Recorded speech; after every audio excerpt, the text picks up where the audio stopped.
오늘 이제 말씀 제목을 우리 옥에 갇힌 이유 그리고 옥문이 열린 이유 해서 오늘 이제 사도들이 이 주의 복음을 증거하다가 이 옥에 갇히게 되죠. 그리고 또 옥에서 이제 주의 사자가 그들을 끌어내어서 이 복음을 증거하는 그 장면을 보게 됩니다.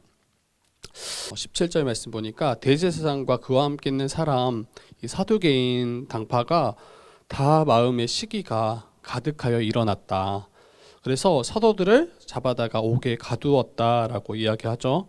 그래서 지금 왜 사도들이 지금 옥에 갇히게 되었는가 이것을 살폈을 때 우리 이전 말씀 보면 이 사도들은 이제 예수 그리스도의 이름을 증거할 때 그 이름의 능력이 계속 역사하죠. 많은 기사와 표적들이 일어나고 또 그들이 단순히 이제 기사와 표적만을 보이는 것이 아니라 사람들이 모여들을 때 그 주의 복음, 예수 그리스도의 그 복음을 그 많은 이들에게 증거하기 시작하죠. 그리고 그 복음을 들은 이들이 예수 그리스도께 나와서 예수를 믿고 그의 제자들이 되는 일들이 계속 이어지고 있습니다. 지금 이 대제사장과 이 사두개파 사람들은 예수라는 이가 살았을 때도 굉장히 골칫거리였어요. 많은 사람들이 예수를 따랐고 또 예수라는 이가 가르치는 그 말씀이 자신들의 기득권을 다 흔들고 있는 그런 상황들이었죠. 그래서 예수라는 이를 제거하면 다시 이제 안정적으로 자신들이 원하는 그 모습대로 흘러갈 거라고 기대했는데 지금 예수가 죽고 없는 상황에서 그 상황에서 도리어 큰 무리가 예수님께 나아가고 또 예수님의 제자가 되는 일들이 일어나고 있는 거죠. 굉장히 이 자존심도 상했을 것 같고 또 시기하는 마음이 더 이제 가득하기 시작합니다. 그리고 이미 앞서서 지금 이 사도행전 4장 말씀 보면 그 베드로와 요한을 그 안진뱅이를 40년 된 안진뱅이를 일으켜 세웠던 그 베드로와 요한 그리고 그들이 예수의 이름을 증거할 때 예수 안에 죽은 자의 부활이 있다라고 증거할 때 이미 한 차례 붙잡혔어요. 그리고 이 공회 앞에 세워서 그들을 신문했죠. 그래서 공회원들은 이제 자기가 가진 가장 큰 권세를 가지고 이 베드로와 요한을 위협하기 시작합니다. 예수의 이름 그 십자가의 이 십자가의 복음을 증거하지 못하도록 그들이 다시는 말하지 못하도록 자기가 할 수 있는 그들이 할 수 있는 가장 큰 위협을 지금 이 베드로와 요한에게 가했죠. 그런데 결과가 어떻게 되었습니까? 세상의 권세가 정말 강하다 할지라도 아무리 그들을 위협하고 그들을 두렵게 한다 할지라도 예수 그리스도의 그 복음이 증거되어지고 또 확장되어지는 일에 이게 결코 막아설 수 없었습니다. 교회들은 도리어 그 핍박을 당할 때 더 한마음 한뜻 되어서 정말 주를 위해 또 교회를 위해 살아가는 삶을 힘썼죠. 그리고 주의 복음을 계속 증거하기 시작했어요. 그리고 복음이 선포되어질 때 하나님 나라가 임했음을 밝히 드러내주는 놀라운 이적과 표적들도 계속 잇따랐습니다.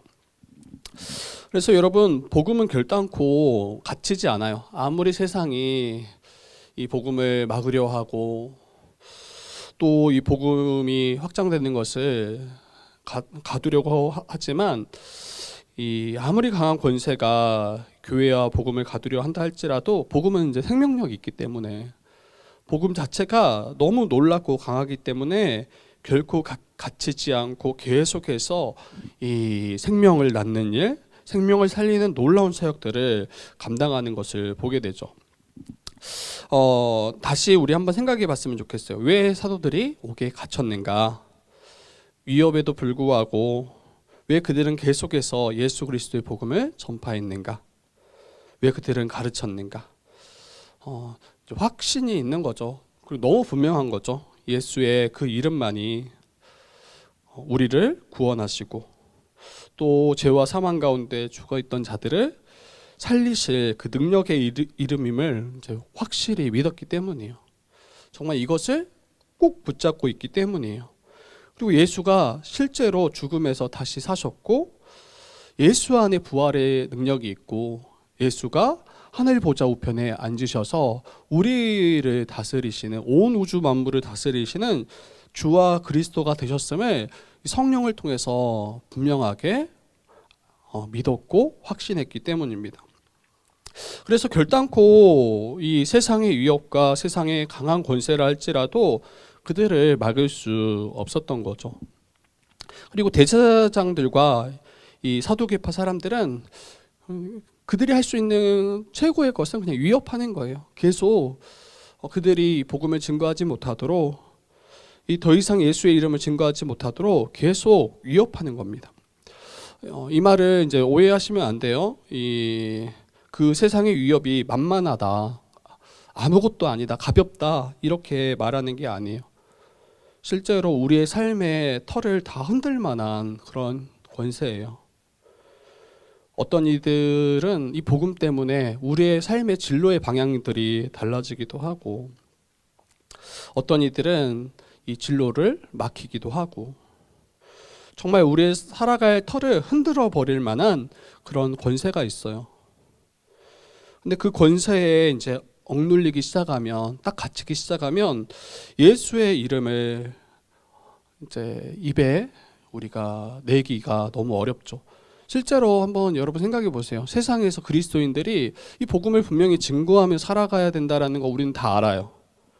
그런데 세상에서 그 이름을 우리가 선포하고 전하고 가르치는 삶을 살아가는 거는 정말 만만치가 않아요. 이미 보이지 않은 그런 영적인 이 갇힘이 있는 거예요. 우리 입술을 딱 틀어막고 한마디도 그 예수의 이름, 그 이름 한마디조차 할 수 없도록 딱 우리의 입을 막아버리고 그 권세 앞에 우리가 딱 작아지도록 우리를 끌어간단 말이에요. 근데 그때 우리가 생각해야 될 것이 이 영적인 싸움이 분명히 있음을 우리가 기억했으면 좋겠어요. 이게 단순히 우리의 그냥 안위만을 위한 게 아니라 그 뒤에 여전히 이 영적인 싸움이 있어서 이 주의 복음을 증거하지 못하도록, 말하지 못하도록 우리의 입을, 우리의 삶을 가두려고 한다라는 것을 우리가 기억했으면 좋겠어요. 근데 그때 정말 이 부활의 생명을 가진 신자들은 갇히지 않는다는 거예요. 그때도 주의 복음을 증거하고 이 복음으로 인하여 갇히는 것을 두려워하기보다는 이 예수의 이름을 증거함으로 생명이 일어나는 것을 더 기대하고 또 소망하며 나아갑니다. 그래서 예수 그리스도의 그 뜻을, 그 말씀의 명령을 순종함으로 땅끝까지 이르러 주의 증인으로 살아가는 그러한 삶을 사는 자들이 바로 신자입니다. 다시 한번 이제 이야기 드리지만 여러분, 복음으로 인해서 이제 고난받는 것, 그리고 때로는 그 복음, 예수 그리스도의 이름으로 인해서 어려움을 당하는 거, 여러분 이게 이상한 일이 아니라는 거예요. 성경은 계속해서 그리스도와 함께 고난받으라라고 이야기하는데, 어느 순간 이제 한국 교회는 예수 믿으면 복 받고, 이게 틀린 말이 아니에요. 근데 다 이제 기복적인, 세상에서 잘 되고 세상에서 뭔가 안전하고 세상에서 어려움 당하지 않는, 이게 이제 세상 다른 종교에서 말하는 그런 내용들과 크게 다르지 않아요. 부정한 것을 막고 이제 잘못된 것, 어떠한 일들을 막아내는, 이게 이제 부적을 쓰거나 이런 거 다 똑같은 거잖아요. 또 어떤 이들은 부적만 쓰지 않았지 어떤 성경 말씀 한 절을 그냥 집 앞에 딱 걸어놓고, 이 말씀이 우리 가정을 지키겠지, 이런 식의 이제 모습들이 혹 우리에게 있을 수 있는 거죠. 복음으로 인해서 갇히는 것을 두려워하지 말아야 됩니다. 복음으로 인해서 환난 당하는 것을 이상하게 여기지 말아야 됩니다. 우리 마가복음에서도 이미 살폈지만 우리가 예수의 참 제자라면 단순히 그분이 우리에게 말씀하시고 가르치신 그 내용을 이해하고 옳습니다 이렇게 동의하는 수준에서 그치지 않아요. 참된 믿음은 그 주님이 가신 그 길을 한 걸음 한 걸음 따라가는, 그것이 바로 참된 믿음이죠. 그래서 주님 걸어가신 길을 걸어갈 때 주님이 이미 앞서 걸어가신 그 길은 십자가의 길이요, 고난의 길이요, 또 그 이후에 영광의, 부활의 영광의 길임을 우리가 다시 잊지 않았으면 좋겠어요. 그리고 세상은 우리가 예수의 이름을 증거할 때, 예수의 부활을 증거할 때 분명히 위협하려 할 거예요. 가두려 할 거예요. 그런데 이제 그 위협에 갇히기를 극도로 꺼려하고 이걸 피하려고 할 때 우리는 뭐 평안한 삶은 혹 살 수 있을지 몰라요. 그런데 그 복음의 능력은 우리가 경험할 수 없겠죠. 그래서 예수를 잘 믿으면 있던 어려움이 사라져야 한다. 복음과 예수 그리스도를 믿으면 고난당하고 핍박당하는 것이 없어져야 된다. 이런 식으로 여기지 않았으면 좋겠고, 정말 이제 예수로 인해서 우리에게 이 고난이 있는가? 그리고 우리가 속한 세상은 여러분 이미와 아직에 속했다라는 것도 우리가 잊지 않았으면 좋겠어요. 그러니까 예수 그리스도께서 이미 십자가로 하나님 나라를 이 땅 가운데 가지고 오셨죠. 그래서 승리하셨어요. 그런데 주님 다시 오시기까지, 다시 이 땅 가운데 재림하시기까지 여전히 악한 자들, 여전히 사단의 권세, 그 공중의 권세 잡은 사단이 강하다라는 거예요. 그래서 믿는 신자들을 흔들 뿐 아니라 믿지 않는 자들이 이 주의 복음을 듣지 못하도록 계속 이 복음을 막고 더 이상 복음이 증거되지 않도록 일들을 가장 최선으로 막아내는 일을 지금 악한 자들 또 사단이 이 일들을 하고 있음을 우리가 기억했으면 좋겠어요. 그리고 우리가 정말 생명의 주를 가졌더라면, 그 생명이신 주님께서 저와 여러분들을 살리셨음을 우리가 믿는더라면 어찌 이 놀라운 은혜를 우리가 받았음에도 불구하고, 여러분 한번 생각해 보세요. 여러분들이 혹시 엊그저께 큰 사고를 혹시 당할 뻔했는데 누군가 여러분을 그 사고로부터, 위협으로부터 건져냈더라면, 그러면 우리 함께 만났을 때 그때 우리 잠잠하겠냐고요? 아무 일 없었던 것처럼. 아마 진짜 정말 큰일 날 뻔했다고, 정말 큰일 날 뻔했다고, 그러면서 나를 돕고 나를 그 위협에서 건져준 누군가 있더라면 그 사람 때문에 살았다고, 이렇게 우리가 말하지 않을 수 없죠. 그래서 우리는 예수 그리스도를 우리가 정말 증거하며 살아가고 있는 그 삶을 우리의 일상에서, 우리의 삶의 자리에서 감당하고 있는지 우리가 다시 돌아봤으면 좋겠어요. 그래서 옥에 갇힌 것도 우리의 복음이었으면 좋겠어요. 그러니까 우리가 그릇되고 우리가 어리석고 우리가 무지해서 우리의 어떤 잘못으로 옥에 갇힌 거 말고, 정말 내가 어떤 어려움 가운데 또 어떤 여러 가지 정말 우리를 어렵게 하는 그 삶에 딱 갇혔는데 그게 정말 복음 때문이었더라면 여러분 괜찮다라는 거예요. 복음으로 인해서 뭔가 큰 유익을 못 누리는 거, 이거 괜찮다라는 거예요. 그런데 이제 그게 아닌 내 욕심 때문에 어려움 당하고 내 정욕 때문에 어려움 당하고 이런 거면 그거는 이제 복음으로 인한 고난이 아니겠죠. 그리고 오늘 이제 말씀 더 보니까 이 19절, 바로 옥에 가두었더니 하는데 19절 보니까 주의 사자가 바로 그날 밤에 찾아와요. 주의 사자가. 그리고 밤에 옥문을 열고 끌어내었더라 라고 이야기해요. 그리고 말씀하죠. 가서, 이렇게 이야기하죠. 가서 성전에 서서 이 생명의 말씀을 다 백성에게 말하라. 이 지금 옥에 갇혔던 사도들을 즉시로 주의 사자가 그날 밤에 찾아와서 사도들을 끌어냅니다. 우리 여기만 봤을 때는 굉장히 감동이 있어요. 역시 우리 하나님은 우리를 이 어려움에 방치하지 않고 우리를 건져내시는 분이시다. 물론 충분히 우리가 그렇게 고백하고 그러한 하나님 맞습니다. 그런데 단순히 우리를 그 위협으로부터 건져내는 것이 이 하나님의 원함, 하나님의 뜻이 아니에요. 옥에 갇힌 사도들을 이 세상의 위협으로부터 건져내는 것이 주된 목적이라면 어떻게 그 다음이 흘러가야 되겠습니까? 이 옥에서 끌어낸 사도들에게 이 주의 사자가 이야기하겠죠. 대적들을 피해서 얼른 도망쳐라. 도피해라. 그리고 그들이 찾을 수 없는 곳으로 숨어들어라. 이렇게 이제 권면하고 그들을 보내겠죠. 그런데 내용을 보니까 어때요? 가서 성전에 서서 이 생명의 말씀을 다 백성에게 말하라 하라고 이야기해요. 근데 장소가 어디냐면 성전. 근데 성전은 어떤 곳입니까? 여러분, 이 사도들을 잡았던 대제사장과 사두개인들의 그들의 활동하는 터전이에요. 그러니까 지금 아직 해가 뜨기 전인데 해만 뜨면 제사장들이 다 출근할 거 아니에요. 그리고 그 사두개인들이 그 성전에 이제 한 명씩 들어올 거 아니에요.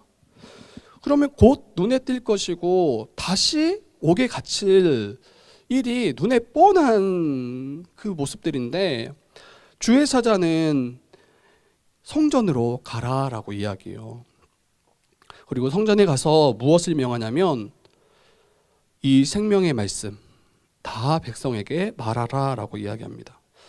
지금 이 새벽인데 아직 해가 뜨기 전이에요. 근데 이제 생각해 봤어요. 이 새벽에 누가 있나? 근데 거기서 지금 가르치고 있다고 하니까 누구에게 가르친가 생각했는데, 여러분 유대인들은 하루 3번 기도하는 그 정한 시간이 있는데 그 한 시간이 새벽이에요. 새벽 6시쯤. 그래서 아마 많은 사람들이 성전에 나와서 이 기도하기 위해서 나왔을 거고, 사도들은 그 성전에서 이 생명의 말씀을 하나도 빠짐없이 하나하나 다 선포하기 시작했습니다. 그렇죠. 어느 하나도 이 옥에서 풀려나와서 자기 집으로 도피하거나 더 안전한 곳을 찾아서 떠나지 않았어요. 사도들 모두가 곧장 성전으로 들어가서 이 예수 그리스도의 이 말씀, 이 복음을 증거하기 시작했습니다.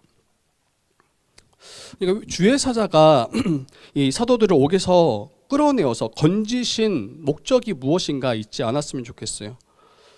그들을 단순히 구원하기 위함이 아니라 구원 이후의 목적이 분명해요. 예수 그리스도, 너희를 살린 그 예수 그리스도의 복음을 증거하라, 가르쳐라. 그래서 수많은 자들이 그 복음을 듣게 하고 그들 또한 이 생명을 얻게 하라. 이게 바로 이 사도들을 옥에서 끌어내신 이유요 목적입니다. 그러니까 옥에 갇힐 때도 복음을 위해서 갇혔더라면 옥에서 우리를 건지심도 복음을 위해서 우리를 건지셨음을 우리가 기억했으면 좋겠어요. 신자들도 마찬가지예요. 우리는 본래 죄와 사망 아래에 갇혔던 자들이에요. 그래서 하나님의 진노와 저주를 피할 수 없는 그 진노 아래 완전히 갇혔던 자들이 바로 저와 여러분들이었잖아요. 근데 우리를 그 어둠과 그 악과 그 모든 심판으로부터 우리를 건져내셨다고요. 자유케 하셨다고요. 그런데 그 자유가 끝이 아니에요. 그 건지신 것이 끝이 아니에요. 우리를 건지셔서 기대하시고 원하시고 바라시는 것이 있다라는 거예요. 그게 무엇입니까? 우리를 구원하신 목적? 바로 우리를 살리신 그 생명의 말씀. 그 생명의 말씀을 하나도 빠짐없이 세상을 향하여, 세상에 주를 알지 못하는 자들을 향하여 이 복음을 증거하도록 우리를 부르셨다는 거예요. 그러니까 왜 우리를 구원하셨는가? 우리는 다 예수를 믿고 구원받으면 끝이라고 생각해요. 그런데 성경은 우리를 구원하신 이유가 너무 분명하다. 구약에서는 하나님을 찬송하도록 우리를 구원하셨다 이렇게 이야기할 뿐 아니라 신약에서는 그 예수 그리스도의 그 복음을 증거하도록 우리를 부르셨음을 성경은 계속해서 이야기합니다. 그래서 여러분, 우리가 당면한 어려움들 있을 거예요. 우리를 가두려 하고 우리를 에워싼 어려움들 분명히 있을 거예요. 그리고 아마 저와 여러분들은 그 어려운 가운데 우리를 건져 주시기를 간구할 겁니다. 그런데 하나님께서 우리를 가둔 그 어려움으로부터 혹 건져 주실 때 우리는 쉽게 그냥 구원받았으니까, 그 어려움이 지나갔으니까 거기에 딱 머무르고 그 감사에 혹 그쳐 있는 건 아닌지, 구원하신 그 목적을 잃어버린 채 여전히 또 나의 아니만을, 또 여전히 또 다른 문제로 인해서 그 문제에서 나를 건져주시기만을 간구하는 모습이라면 우리를 구원하신 그 은혜를, 그 목적을 또 이제 붙잡지 못하는 거죠. 알지 못하는 거죠. 다시 한번 우리는 질문했으면 좋겠어요. 나를 구원하신 그 주님의 그 목적, 그 뜻이 무엇인가? 나를 살리신 그 주님의 그 뜻이 무엇인가? 여러분, 정말 우리가 생명을 얻은 자라면, 그리고 우리가 예수로 말미암아 이 생명을 얻어서 이 생명으로 인해 하나님 나라를 누리는 자라면 어때요? 다른 자들이, 여전히 이 복음 앞에 서 있지 않은 다른 모든 자들이 이 주의 복음을 듣도록, 우리를 통해서 증거하도록 저와 여러분들을, 우리 주의 뜻교회를 부르셨음을 잊지 말아야 합니다. 계속 이야기하지만 영적 싸움이 분명히 있어요. 그리고 여전히 우리 눈앞에 우리를 가두는 그런 것은 없다 할지라도 우리 각 개인의 그러한 영적인 우리의 것을 딱 억누르고 갇히기 위해서 그 주의 이름을 증거하지 못하고 선포하지 못하고 우리가 알리지 못한다면 이미 지금 갇혀 있는 모습 아닌가? 그리고 여전히 나의 아니만을 위하고 여기에 머무르는 것 아닌가? 그리고 또 다른 어려움들을 마주했을 때 이것으로 인하여 주님을 불평하고 또 원망하고 있는 모습은 아닌가? 우리가 한번 다시 돌아봤으면 좋겠습니다. 여러분, 이제 해 뜰 무렵에 대제사장과 그와 함께 있는 사람들이 옥에 갇힌 이 사도들을 불러다가 신문하려고 다시 이제 이 부하들을 보내죠. 그런데 가서 보니까 사도들이 없는 거죠. 우리는 어디 있는 줄 알죠. 지금 성전에서 열심히 주의 복음 증거하고 있는 모습을 우리가 이미 살폈는데, 지금 대제사장과 그 사두개인들은 지금 그들이 옥에 갇혀 있다라고 여전히 알고 있고 그들을 잡아오라고 이야기합니다.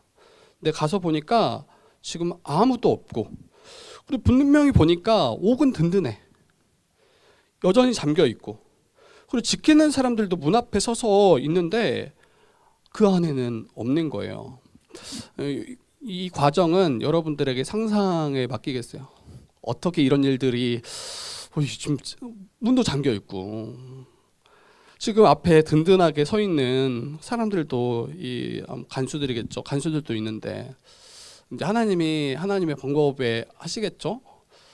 그거는 여러 방법들이 있을 수 있어서 제가 굳이 그거 하나하나 이랬지 않았겠냐, 이런 거는 그거 별 의미는 없을 것 같아요. 우리 지역 모임 하시면서 한번 여러 한번 의견들을 한번 주시면 좋을 것 같고, 근데 굉장히 당황스러울 수밖에 없는 것 같아요. 그리고 24절 보니까 성전 맡은 자와 제사장들이 이 말을 듣고 의혹하여, 여기 의혹하다라는 말은 굉장히 당황했다라는 말이에요. 이 일이 어찌 될까? 이게 지금 어떻게 앞으로 진행될지 지금 굉장히 당황하는 모습입니다.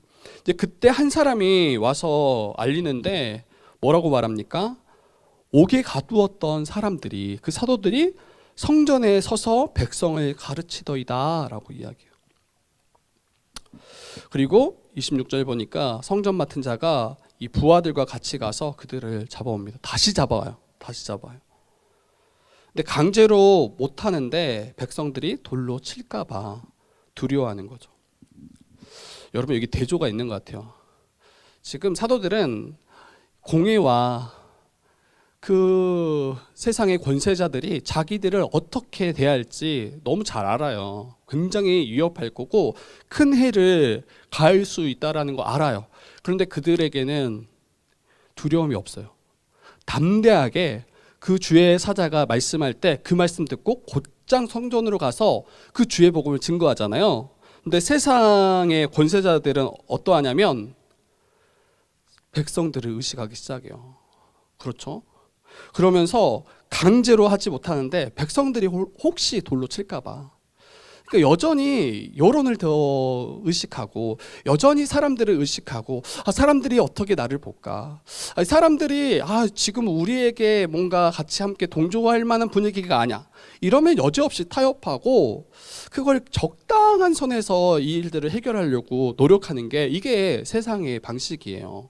이게 세상의 정치예요. 아무리 그릇되다라고 생각해도 옳지 않다고 생각해도 이 여론이 그와 반대대로 움직이면 정치인들은 그 여론을 따라갑니다. 그렇죠, 그렇죠. 그런데 세상의 이 권세자들도 똑같다라는 거예요. 그들이 두려워하는 것은 이 숫자예요, 숫자. 많은 이들이 거기에 힘을 실어주면 그것을 따라가고 그것을 옳다고 이야기하고. 그런데 믿는 신자들은 어떠한 자들입니까? 세상을 두려워하기보다 그 많은 수를 의식하기보다 하나님이 이것을 기뻐하시는가, 이게 하나님의 뜻인가, 이게 분명하면 다른 것을 계산하지 않아요. 그리고 그 주의 말씀을 따라서 곧장 그 말씀을 따라 순종하는 삶을 살아갑니다. 이제 그들을 끌어다가 공회 앞에 세워서 대제사장이 묻습니다. 28절 보니까 우리 한번 28절 한번 같이 읽어볼까요? 28절 같이 한번 읽어봅시다. 같이 시작. 이르되 우리가 이 이름으로 사람을 가르치지 말라고 언금하였으되 너희가 너희 가르침을 예루살렘에 가득하게 하니 이 사람의 피를 우리에게로 돌리고자 함이로다. 그렇죠. 지금 대제사장이 따지는 거예요. 이미 너희들 앞서서 너희 공회 앞에 세웠을 때 언금하지 않았냐, 엄하게 금하지 않았냐, 예수의 이름으로 사람들을 가르치지 말라, 그 이름을 언급하지도 말라, 이렇게 분명히 언금했는데, 엄하게 금했는데 너희가 어찌 너희 가르침을, 그 예수 그리스도의 복음을 예루살렘에 가득하게 하냐. 너 지금 예수의 피를 우리에게로 그 책임을 다 떠넘기려고 하는 거 아니냐. 백성들로 하여금 여론을 형성해서 그 책임을 우리에게 지금 물으려고 하는 거 아니냐, 이렇게 지금 묻죠. 그때 베드로가 답합니다. 사도들이 사람보다 하나님께 순종하는 것이 마땅하다. 그리고 베드로와 이 요한은 그때 이전에 공회에 사로잡혔을 때 그들의 위협에 굴복하지 않았어요.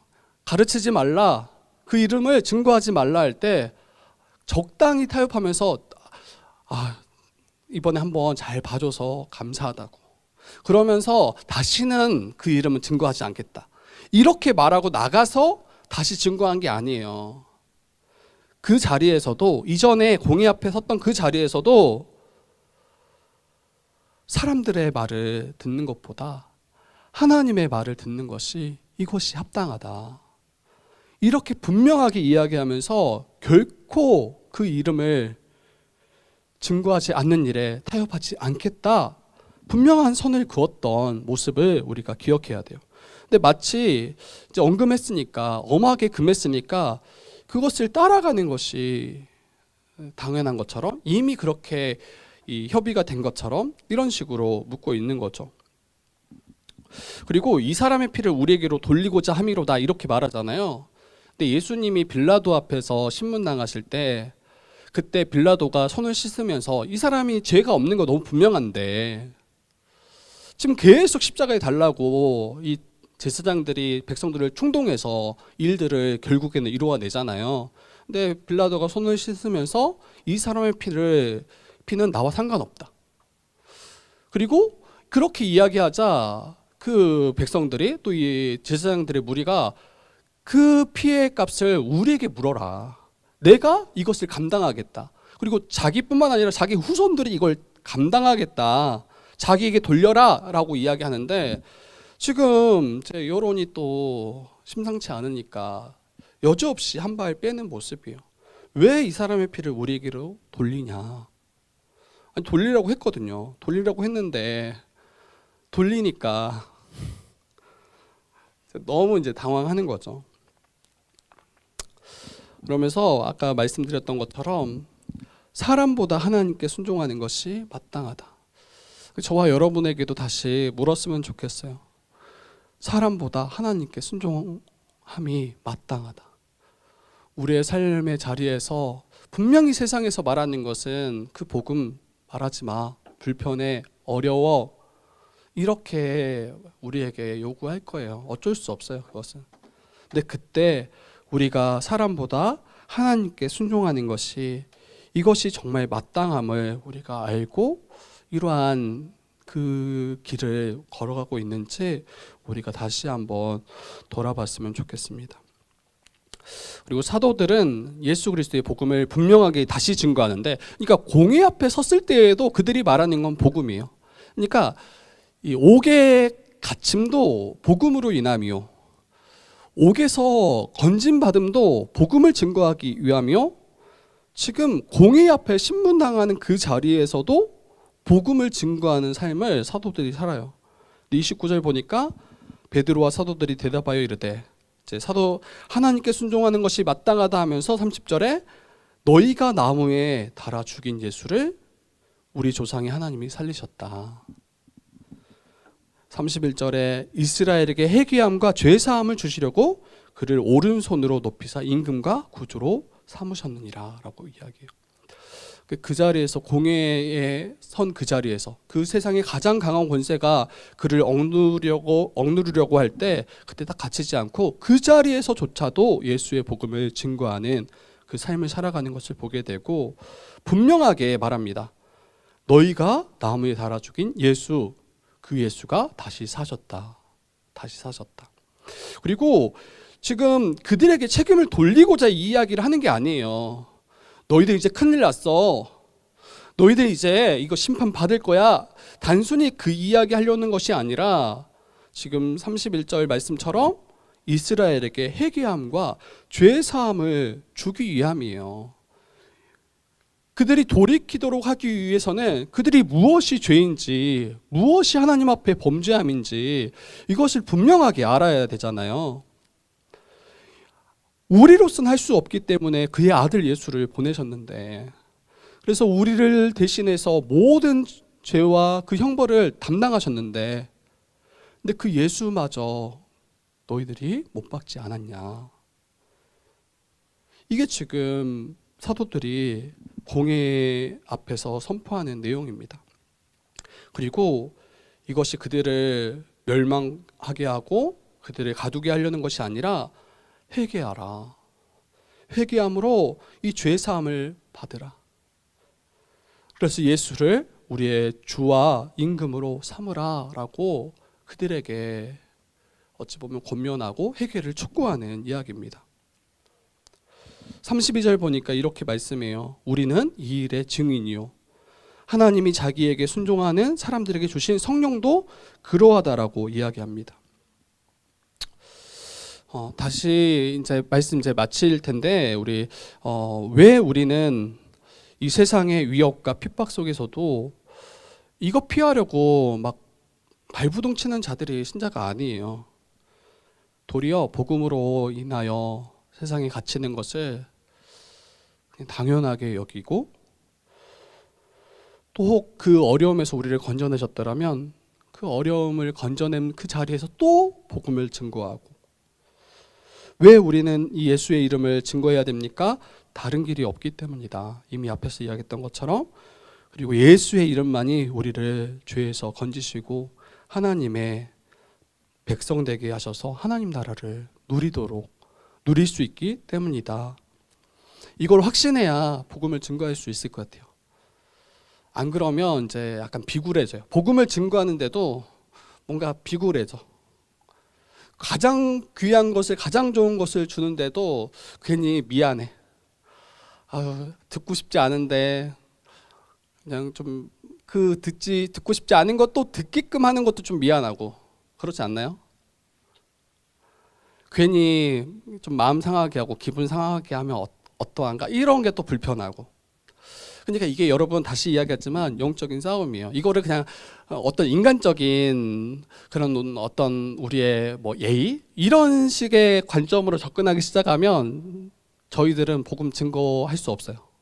그렇지 않을까요? 뻔히 불편할 거 알고 뻔히 이걸로 마음 상할 수도 있겠다라는 거 다 알아. 그러면 우리는 계속 우리의 입을 닫아야 되겠죠. 그럴 수밖에 없을 것 같아요. 그런데 이게 정말 예수 그리스도의 그 복음이 생명의 능력이고 그들이 처한 상황이 정말 죄와 사망 가운데 가장 비참한 삶을 살고 있고 또 살아갈 수밖에 없다라는 것을 우리가 안더라면 이제 거기에 더 이상 머무르지 않아야 됩니다.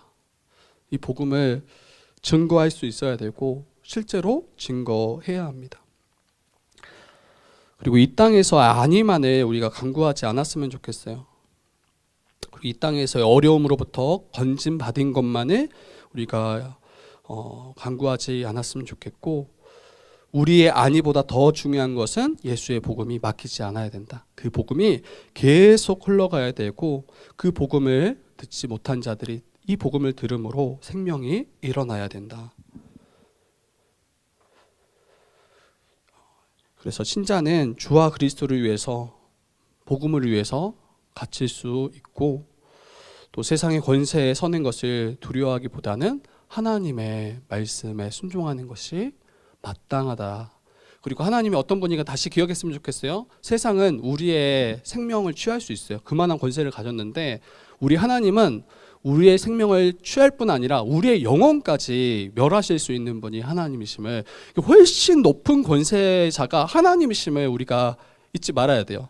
계속 우리는 세상과 하나님과 우리가 비교할 때 마치 세상이 더 강한 것처럼 세상이 더 권세가 있는 것처럼 우리의 삶을 쥐락펴락하고 우리를 마음대로 할 수 있는 것처럼 여기지만 실제로는 하나님이 훨씬 강하시고 훨씬 크신 권세를 가지고 우리의 삶을 이끄신다라는 것을 우리가 잊지 않았으면 좋겠습니다. 그리고 교회가 정말 중요해요. 저는 사도들이 이렇게까지 담대할 수 있는 것은 물론 성령을 받았기 때문이고 성령으로 말미암아 이 주의 복음을 증거하는 것도 있지만 실제로 성령 받은 자들이 함께 살아가는 그 교회의 이 공동체의 삶, 정말 하나님 나라가 임했음을 서로를 통해서 한 몸 한 가족으로 살아가는 그 삶을 통해서 그들은 정말 부정할 수 없었던 거예요. 그리고 주님 다시 오실 때 완성될 그 하나님 나라를 정말 소망하고 믿었기 때문입니다. 그래서 혹시 여전히 세상보다 조금 더 나은 그러한 어떤 공동체를 바라고 혹시 교회에 머물러 있진 않은지, 세상에 정말 좋은 여러 공동체들이 있을 거 아니에요. 굉장히 멤버십이 굉장히 또 분명하고 막 연회비 막 굉장히 비싸고 거기 가면 뭔가 약간 좀 혜택이 크고 약간 이런 식의 모습으로 혹시 교회를 여기고 있더라면 헌금을 이제 멤버십 그 회비 정도로 혹시 생각하고, 그래서 세상이 줄 수 없는 뭔가 어떤 특별한 혜택을 얻기 위한 통로로 혹시 여기고 있더라면 우리가 착각한 거예요. 멤버십이 맞죠? 하나님 나라의 멤버십. 근데 정말 하나님이 본래 주시고자 했던, 그리고 거저 주시는 거예요. 여러분들이 우리가 뭐 헌금 냈다고 해서 이 멤버십이 발동하고 여기에서 우리가 혜택을 누리는 게 아니라 우리가 하나님의 자녀되었기 때문에 믿음으로 말미암아 이 복음이 우리 가운데 역사하기 때문에 모든 자들이 교회에 나온다라면 가난한 자든 부한 자든 잘 배운 자든 덜 배운 자든 어떤 우리의 신분에 어떤 우리가 여기는 그 높고 낮음 전혀 상관없이 정말 모든 자들이 교회를 통해서 하나님 나라를 풍성히 누려야 됩니다. 그러할 때 우리는 증거할 수 있고, 그리고 세상 사람들이 어떻게 우리가 믿을 수 있냐 그렇게 우리에게 질문할 때 그때 교회를 말할 수 있었으면 좋겠어요. 교회를 통해 알아라. 교회를 통해 더 믿어라. 물론 복음은 분명해야 돼요. 근데 그 복음을 교회를 통해서 확신시키고 정말 그러하다라는 것을 우리가 함께 나눌 수 있는, 그래서 계속 이 복음이 증거되어지고 막히지 않고 확장되어져서 이 하나님 나라가 우리 주의택 교회 가운데 계속 역사하는 그러한 우리 주의택 교회 되기를 주님의 이름으로 부탁드립니다.